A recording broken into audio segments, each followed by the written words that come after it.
ನಮಸ್ಕಾರ ವೀಕ್ಷಕರೇ, ಕಬಾಬ್ನ ಎಲ್ಲರ ಮನೇಲೂ ಮಾಡಿರ್ತೀರಾ.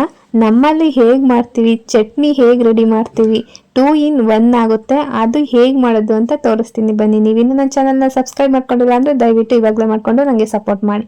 ಮೊದಲಿಗೆ ವೀಕ್ಷಕರೇ, 2 ಗೆಡ್ಡೆ ಆಗೋಷ್ಟು ಬೆಳ್ಳುಳ್ಳಿನ ಸುಲಿದು ಜಾರೊಳಕ್ಕೆ ಹಾಕೋತಾ ಇದ್ದೀನಿ. 1 ಇಂಚು ಒಣ ಶುಂಠಿನ ಹಾಕೋತಾ ಇದ್ದೀನಿ. ಒಂದು ಸ್ವಲ್ಪ ಕೊತ್ತಂಬರಿ ಸೊಪ್ಪು ಹಾಕೋತಾ ಇದ್ದೀನಿ. 1 ಇಂಚ್ ಆಗುವಷ್ಟು ಚಕ್ಕೆ, 8 ಮೆಣಸಿನಕಾಳು, ಒಂದು 4 ಲವಂಗ ಹಾಕೊಂಡು ನೀಟಾಗಿ ನುಣ್ಣಗೆ ರುಬ್ಕೋಬೇಕಾಗುತ್ತೆ. ನೋಡಿ, ಈ ರೀತಿ ಪೇಸ್ಟ್ ಮಾಡ್ಕೊಂಡಿದ್ದೀನಿ.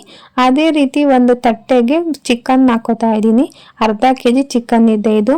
ಅದಕ್ಕೆ ಮೊದಲಿಗೆ ಒಂದು ಕೋಳಿ ಮೊಟ್ಟೆನ ಒಡೆದಾಕೋಬೇಕಾಗುತ್ತೆ. ರುಚಿಗೆ ತಕ್ಕಷ್ಟು ಉಪ್ಪು ಹಾಕೊಂಡು ಚೆನ್ನಾಗಿ ಮಸಾಜ್ ಮಾಡ್ಕೊಳ್ಳೋ ಥರ ಕಲಿಸ್ಕೋಬೇಕಾಗುತ್ತೆ. ನೀಟಾಗಿ ಮೊಟ್ಟೆ ಎಲ್ಲ ಚೆನ್ನಾಗಿ ಚಿಕನ್ಗೆ ಸ್ಪ್ರೆಡ್ ಆಗೋ ರೀತಿ ಕಲಿಸ್ಕೊಳ್ಳಿ. ನೋಡಿ, ನಾನೀಗ ಕಲಿಸ್ಕೊತಾ ಇದ್ದೀನಲ್ಲ, ನೀವು ಅದೇ ರೀತಿ ಕಲಿಸ್ಕೋಬೇಕಾಗತ್ತೆ.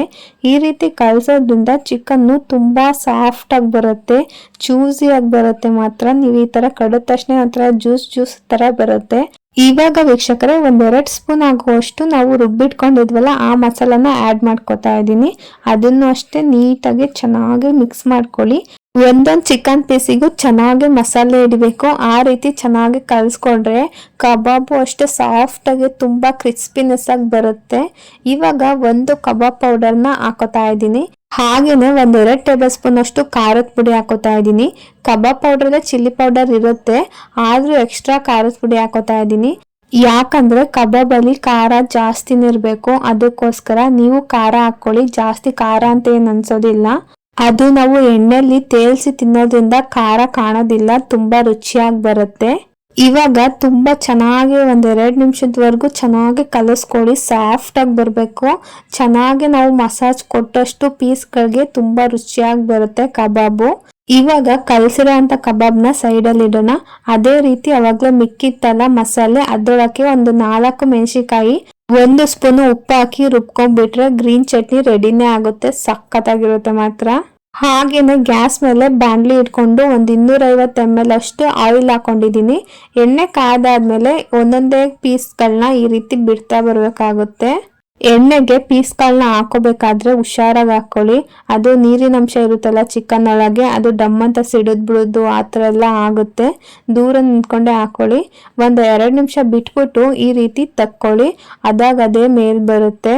ಕೆಳಗೆಲ್ಲ ರೋಸ್ಟ್ ಆಗಿರುತ್ತೆ ಚಿಕನ್ ಪೀಸ್ಗಳು. ನೋಡಿ, ಈ ರೀತಿ ಕಾಣುತ್ತೆ. ಅದು ನೀವು ಹಸಿ ಇದ್ದಾಗಲೂ ತೆಗಿಯಕ್ಕೆ ಹೋಗ್ಬಿಟ್ರೆ ಅದು ಹಂಗೆ ಬಾಣಲಿಲಿ ಅಂಟ್ಕೊಂಡ್ಬಿಡುತ್ತೆ.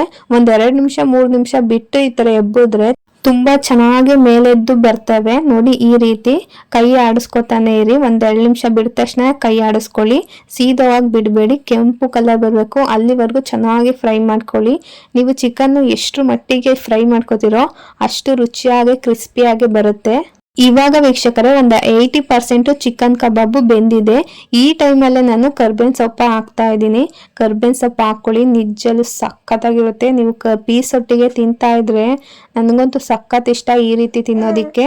ನೀವು ಕರ್ಬೇವಿನ ಸೊಪ್ಪು ಇಷ್ಟ ಆದ್ರೆ ಹಾಕೊಳ್ಳಿ, ಇಲ್ಲಾಂದ್ರೆ ಸ್ಕಿಪ್ ಮಾಡ್ಕೊಳ್ಳಿ. ನನಗೆ ತುಂಬಾ ಇಷ್ಟ ಈ ತರ ಎಣ್ಣೆಯಲ್ಲಿ ರೋಸ್ಟ್ ಮಾಡ್ಕೊಂಡು ಪಕೋಡ ಜೊತೆ ತಿನ್ನೋದಿಕ್ಕೆ, ಕಬಾಬ್ ಜೊತೆ ತಿನ್ನೋದಿಕ್ಕೆ. ಅದಕ್ಕೋಸ್ಕರ ಫ್ರೈ ಮಾಡ್ಕೊಂಡೆ. ನೋಡಿ, ಈ ರೀತಿ ನಮ್ಮನೇಲಿ ಕಬಾಬ್ನ ಮಾಡೋದು. ಈ ರೆಸಿಪಿ ನಿಮಗೆ ಇಷ್ಟ ಆದ್ರೆ ಲೈಕ್ ಮಾಡಿ, ಶೇರ್ ಮಾಡಿ, ನನ್ನ ಚಾನಲ್ನ ಸಬ್ಸ್ಕ್ರೈಬ್ ಮಾಡ್ಕೊಳ್ಳೋದಂತೂ ಮರಿಬೇಡಿ. ಇದೇ ಥರ ಈಸಿ ರೆಸಿಪೀಸ್ ನಿಮಗೆ ಬೇಕು ಅಂತ ಅಂದರೆ ನನ್ನ ಚಾನಲ್ನ ಫಾಲೋ ಮಾಡ್ತಾ ಇರಿ. Thank you.